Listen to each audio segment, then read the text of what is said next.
Okay, so I'm putting people at risk because I work for Turning Point USA.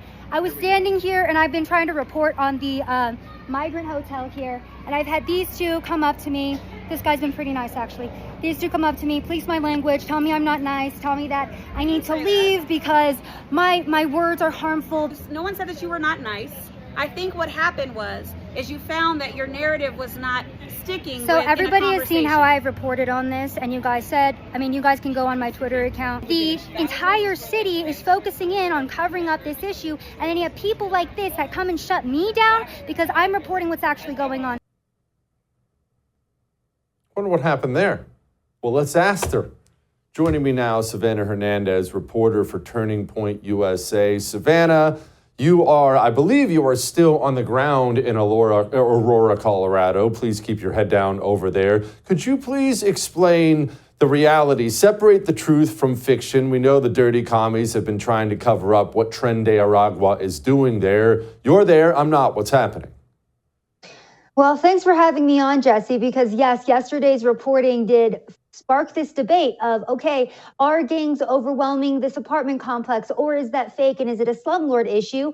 Well, I am here to correct the record and say that yes, Tren de Aragua is in the area, that they were a part of this apartment complex, and they are in fact extorting migrants and residents of this area. These are all interviews that are going to be dropping soon out of the Frontlines TPUSA team, so go check that out. It's really funny, Jesse, because we stumbled upon this apartment, and because there's been so much media scrutiny, this group, they're called let me make sure I call them the correct name here, East Colfax Community Collective. They made sure to organize this protest and tell the migrants, hey, if you don't want to get evicted, make sure not to say that Tren de Aragua is here. Let's go ahead and divert it to a slumlord issue. I was actually doing some investigating into this group, Jesse, and guess what?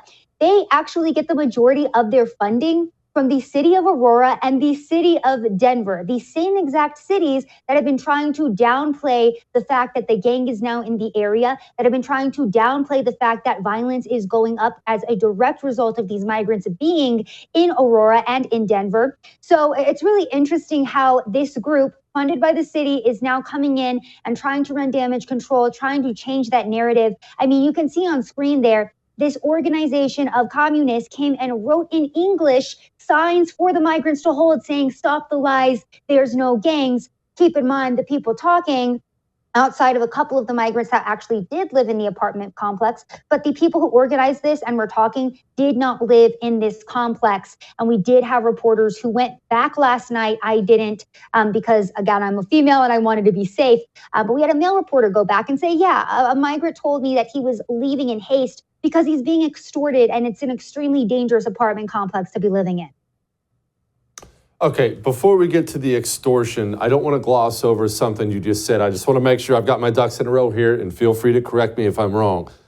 You are saying a taxpayer-funded group from, taxpayers in Aurora and taxpayers in Denver, they are threatening the residents of the apartment complex with deportation if they don't lie about what's taking place in the apartment complex. Did I oversimplify that or speak out of turn in any way? I mean, I think the issue is that there was going to be an eviction. The city said there could be an eviction because there was so much media scrutiny. And so now this communist organization that gets funding from the government is trying to run damage control. So, I mean, yeah, if our narratives match up there, that's what's going on. Okay, now talk to me about extortion. I personally have never been extorted before, so I'm guessing you knock on some poor illegal's door with an AK-47 and you tell him he owes you, I don't know, fresh tortillas every morning or he gets shot. Is that how that works?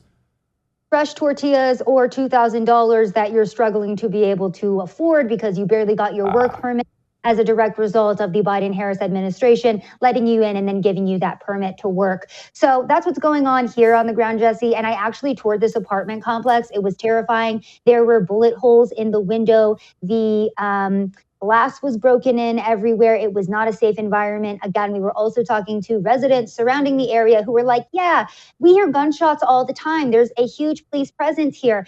Again, we had another reporter who interviewed a family who just moved here 2 weeks ago and had no idea what they were moving next to. So it's really unfortunate to see what Americans are being subjected to. And a quick refresher as well for the audience, let's not forget that Tren de Aragua is the same Venezuelan prison gang that was linked to the murder of Lake and Riley, that was linked to the shooting of 2 NYPD police officers just a couple months ago. This gang gave their members the okay to shoot and attack police officers.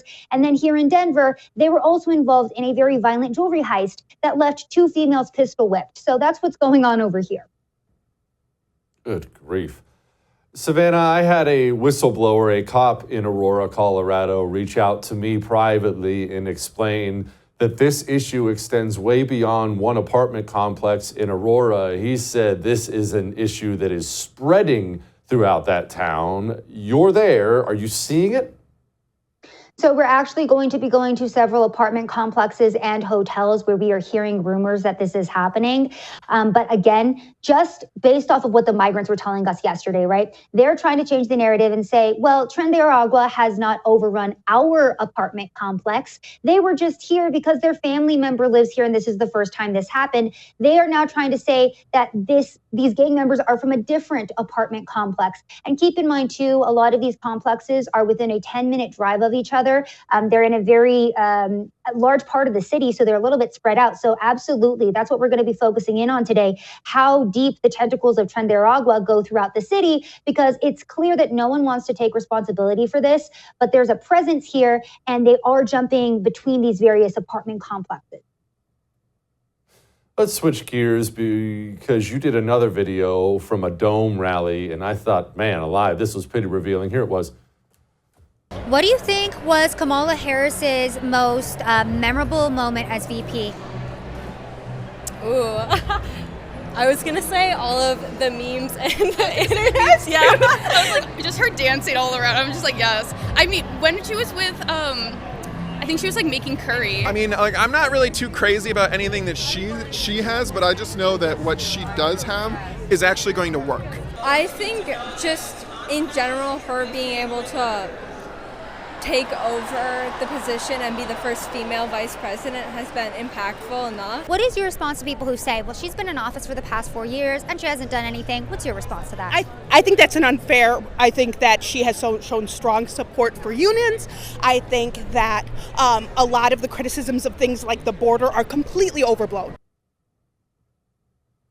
So, Savanah, these people really are in a cult, aren't they? Yes, Jesse, and thank you for triggering my PTSD of having to be at that event and go and speak to those people.